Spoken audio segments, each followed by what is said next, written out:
Welcome, everybody, to episode number, I don't know, whatever the number is, of the Exit Lane podcast. It's been a while, Gerry. It's been a while since we had a chance to sit down and record another one of these things here. So I apologize for those of you that have been waiting for it, but we had some meetings we were putting on, had some trips planned, things like that, but that's kind of all behind us. So here we are. Welcome.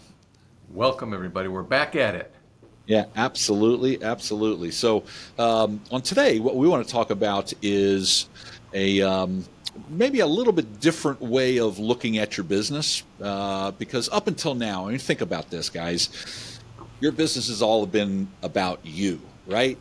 And what are the big three things you want when you have your own business? You want to make money. You want to make as much money as you possibly can. I know some of you guys feel like you're maybe running charities, but no, the reality is the goal is to make money. Second, hopefully you're going to have some time left over. Go out and do the things you want to do with the people you want to do them with. And for some of you guys have been doing phenomenal at that. Others, you've been crushing out tons and tons of hours. But hey, you're building a business. I get it. But as the Exit Lane, this podcast is all about, is getting to the next level where you're actually going to be selling the business. So we're going to think about things a little bit differently.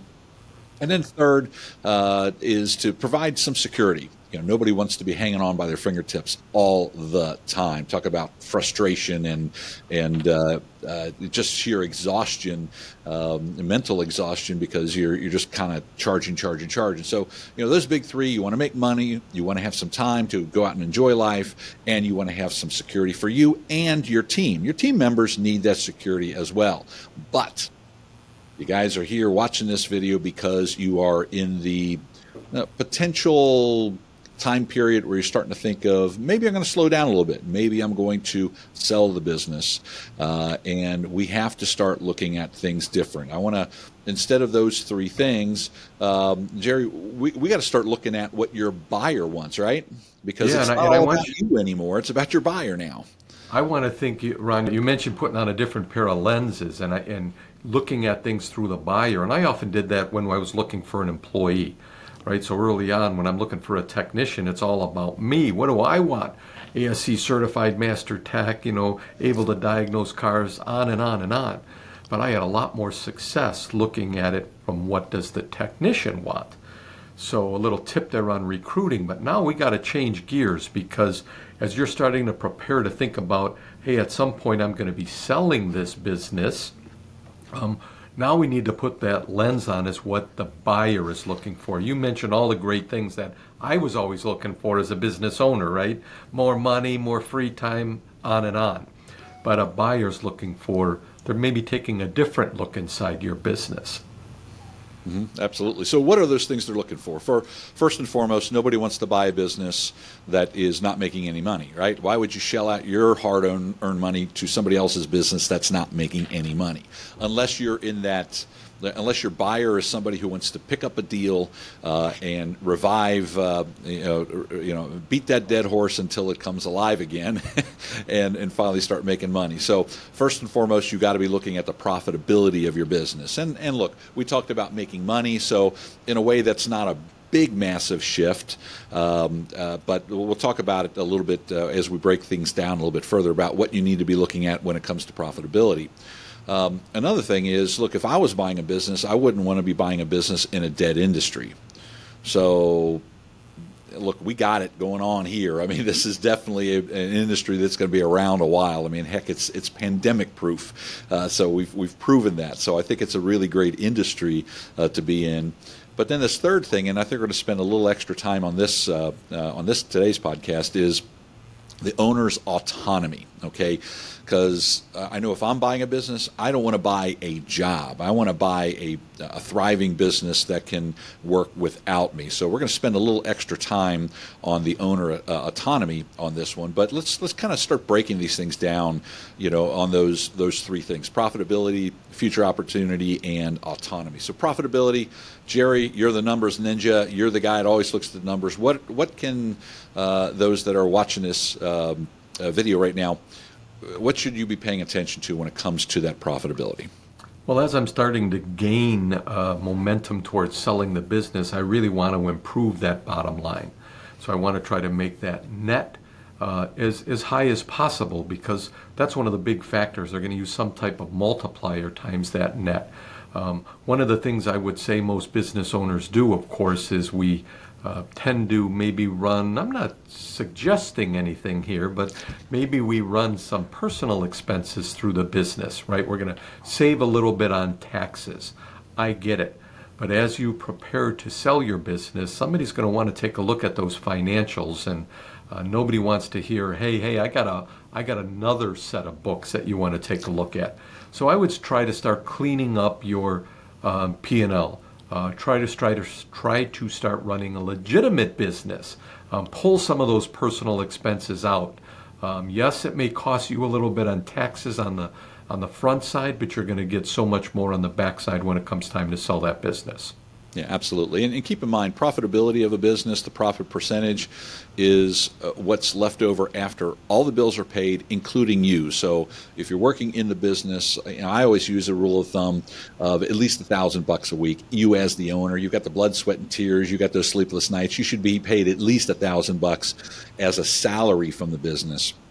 Because look, also, if you're not there when you sell the business, somebody's got to be in that position, so that's going to be an expense to the new owner. So keep that in mind, and we could talk about that in more detail on a future podcast. So let's talk about the future opportunity of the business.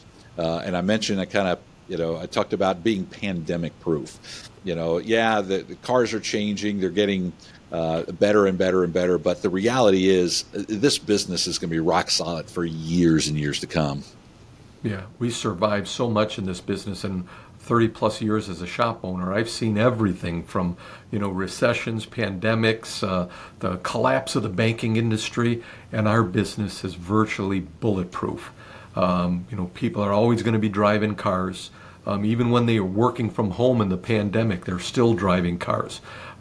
New cars not available. You get that crunch where they got tightened up with the supply chain and the whole automotive industry and other industries as well, and yet the shop was overflowing, busy as can be. So I can't think of really much that's going to affect our industry. And I think as people are holding on longer and longer, it's almost 12 years. I think it's in excess of 12 years, the average age of the vehicles on the road today. That's all good news for our business.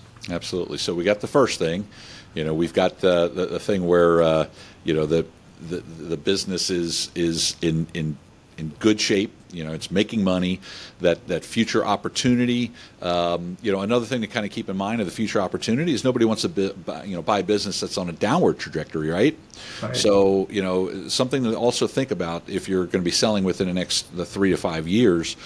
Certainly, the earlier you want to sell, the more important this is that business needs to be moving up, because people will buy ahead of where that curve is, and if the curve's going down, they're buying ahead of that. So in other words, they're going to offer you less. So this is not the time to take the foot off the gas as you're going forward.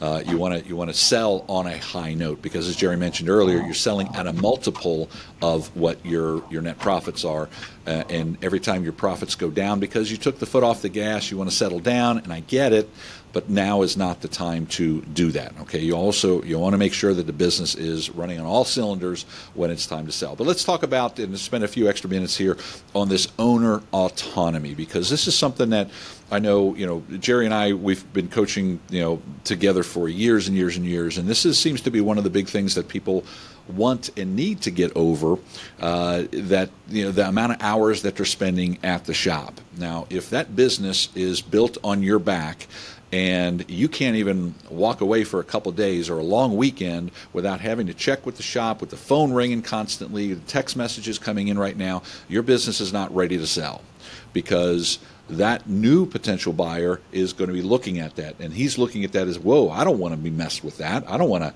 have somebody, I want to be able to have my own autonomy from the business and run the business without having to be there.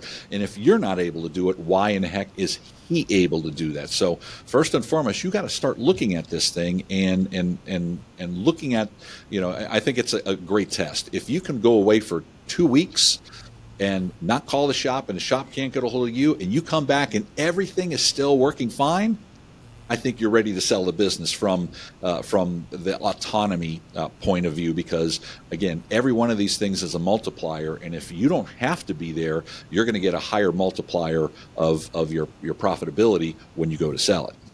We talked about looking at your business through the lens of a potential buyer.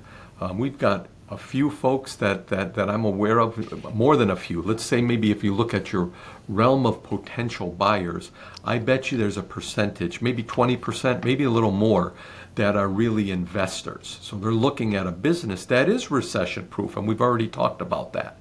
But here's the catch. They likely know nothing about running an automotive repair shop. So they're not a technician. They didn't grow up a technician like maybe you or I. They don't know anything about it. So they want a well-run business that can run on its own.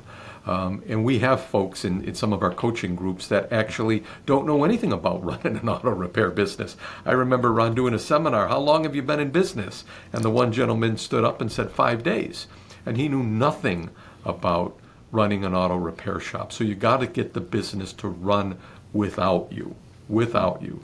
Yeah, and look, if I'm buying a business, I'm going to be looking at your employees, and do your employees know how to run the business for you? So I think it's time to let your employees shine. You've done the hard work, you've been training them. If you haven't been training them, it better be time to start training them and get them in place. But you have to step away from being the face of the business. If everybody calls and they're asking for you on the phone, it's time to start moving away from that as much as possible. Put somebody else as the face of the business in there, because if you're not there, for the new buyer, the buyer doesn't want to see a decrease in sales because Joe left the building, he sold the shop, and nobody wants to deal with anybody else. So grab your key employees and start training them and letting them start to handle those things. Again, you want to be away from the shop for at least 2 weeks and have the shop run as good, if not better, than when you're there. The other thing is, so you get the customers used to seeing somebody else, but you can also go and get your vendors to start dealing with somebody new. You get your employees to understand what needs to be done to run the business, and so not everybody's asking for you constantly. So it's important to start looking at that part of it, because again, nobody wants to buy a job. They want to run a business that can pretty much run itself. The more the business can run itself, the higher the multiplier is. The rule of thumb, or it's not even a rule of thumb, the average for a auto repair shop is about 2.5 times your net profits. Okay, that's average. Okay, we don't want to deal with average here. We want to be above average, and the things that give you a higher multiplier are things just like what we talked about on this episode, as well as coming episodes as well too. Gerry, any final words that you have? I was going to say, when you get that last thing right that we talked about, that owner autonomy, not having the business revolve around you, it's a wonderful business, right? It makes money, and it doesn't revolve around you, which leads to a lot less chaos, frustration, everything on your part. So life gets a little bit easier, and that's why it's so attractive to the better part, or the more important buyers, the ones that really give you that higher multiplier. You mentioned that 2.5 times. It can go considerably more than that when you find the right buyer. So work on some of these things that we mentioned today, and see if you can't improve that multiplier in your business. Yeah, and even if you're not ready to sell in the immediate future, all of this stuff is going to help you further down the line, improving your profitability, having a business that runs without you. Who doesn't want to have a business that's like that? So thanks everybody for watching. Please do me a favor before you leave. Go down, leave a comment, leave a like, subscribe to the channel depending on where you're seeing this. That way you get these videos as they come out. And we also have a little quick special announcement. Gerry and I are going to be doing a webinar coming up to dive deeper into all of these different areas. So keep an eye out for notifications of that. If you're in the Facebook group, of course, you'll get notified there. If you're on our email list, you'll get notification of that webinar as soon as we get it scheduled. And hope to see you on that, and hope to see you on the very next episode of Exit Lane. Take care, everybody. Bye-bye.